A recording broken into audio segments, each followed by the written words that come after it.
जय श्री राधे कृष्णा। आज हम आपको कार्तिक मास महात्म्य कथा अध्याय 7 सुनाएंगे। तो आइए शुरू करते हैं। इससे पहले भगवान विष्णु के सभी भक्त चैनल को सब्सक्राइब कर लें। नारद जी ने कहा, हे राजन, कार्तिक मास में व्रत करने वालों के नियमों को मैं संक्षेप में बतलाता हूँ, उसे आप सुनिए।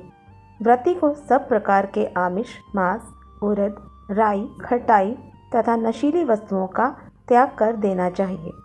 व्रती को दूसरे का अन्न ग्रहण नहीं करना चाहिए, किसी से द्वेष नहीं करना चाहिए और तीर्थ के अतिरिक्त अन्य को यात्रा नहीं करनी चाहिए। देवता, वेद, ब्राह्मण, गाय, व्रती, नारी, राजा तथा गुरुजनों की निंदा भी नहीं करनी चाहिए। व्रती को दाल, तिल, पकवान व दान किया हुआ भोजन ग्रहण नहीं करना चाहिए। किसी की चुगली या निंदा भी नहीं करनी चाहिए। किसी भी जीव का मांस नहीं छूना चाहिए। पान, कत्था, चूना, नींबू, मसूर, बासी तथा झूठे अन्न का भी प्रयोग नहीं करना चाहिए। गाय, बकरी तथा भैंस के अतिरिक्त अन्य किसी पशु का दूध नहीं पीना चाहिए। कांसे के पात्र में रखा हुआ पंचगव्य, बहुत छोटे घड़े का पानी तथा केवल अपने लिए ही पका हुआ अन्न प्रयोग करना चाहिए। कार्तिक माह का व्रत करने वाले मनुष्य को सदैव ब्रह्मचर्य का पालन करना चाहिए। उसे धरती पर सोना चाहिए और दिन के चौथे पहर में केवल एक बार पत्तल पे भोजन करना चाहिए। व्रती कार्तिक माह में केवल नरक चतुर्दशी, जिसे छोटी दिवाली भी कहा जाता है, के दिन ही शरीर में तेल लगा सकता है। कार्तिक माह में व्रत करने वाले मनुष्य को सिंघाड़ा, प्याज, मट्ठा, गाजर, मूली, काशीफल, लौकी, तरबूज इन वस्तुओं का प्रयोग बिल्कुल नहीं करना चाहिए। रजस्वला, चंडाल, पापी, पतित, व्रतहीन, ब्रह्मद्रोही और नास्तिकों से बातचीत नहीं करनी चाहिए। भगवान विष्णु को प्रसन्न करने के लिए अपनी शक्ति के अनुसार चांद्रयान आदि का व्रत करना चाहिए और उपयुक्त नियमों का पालन करना चाहिए।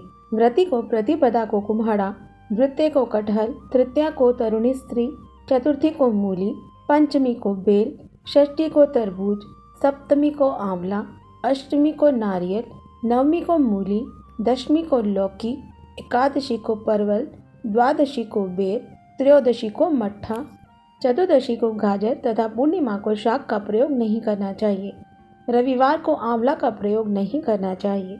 कार्तिक माह में व्रत करने वाला मनुष्य यदि इन शाखों में से किसी शाक का सेवन करना चाहे तो पहले ब्राह्मण को देखकर ग्रहण करे। यही विधान माघ माह के व्रत के लिए भी है। देवउत्थानी एकादशी में पहले कही गई विधि के अनुसार नृत्य, जागरण, गायन, वंदन आदि करना चाहिए। इसको विधि पूर्वक करने वाले मनुष्य को देखकर यमदूत ऐसे भाग जाते हैं जैसे सिंह की गर्जना से हाथी भाग जाते हैं। कार्तिक माह का व्रत सभी व्रतों में श्रेष्ठ है।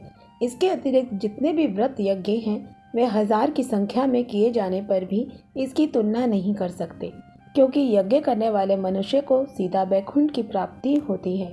जिस प्रकार राजा की रक्षा उसके अंग रक्षक करते हैं, उसी प्रकार कार्तिक माह का व्रत करने वाले की रक्षा भगवान विष्णु की आज्ञा से इंद्र आदि देवता करते हैं। व्रती मनुष्य जहाँ कहीं भी रहता है वहीं पर उसकी पूजा होती है, उसका यश फैलता है। उसके निवास स्थान पर भूत, पिशाच आदि कोई भी नहीं रह पाते। विधि पूर्वक कार्तिक माह का व्रत करने वाले मनुष्यों के पुण्यों का वर्णन करने में ब्रह्मा जी भी असमर्थ हैं। यह व्रत सभी पापों को नष्ट करने वाला, पुत्र पौत्र प्रदान करने वाला और धन धान्य की वृद्धि करने वाला है। तो ये था कार्तिक मास महात्म्य कथा अध्याय 7। कल हम आपके लिए अध्याय 8 लेकर आएंगे। तब तक के लिए राधे राधे।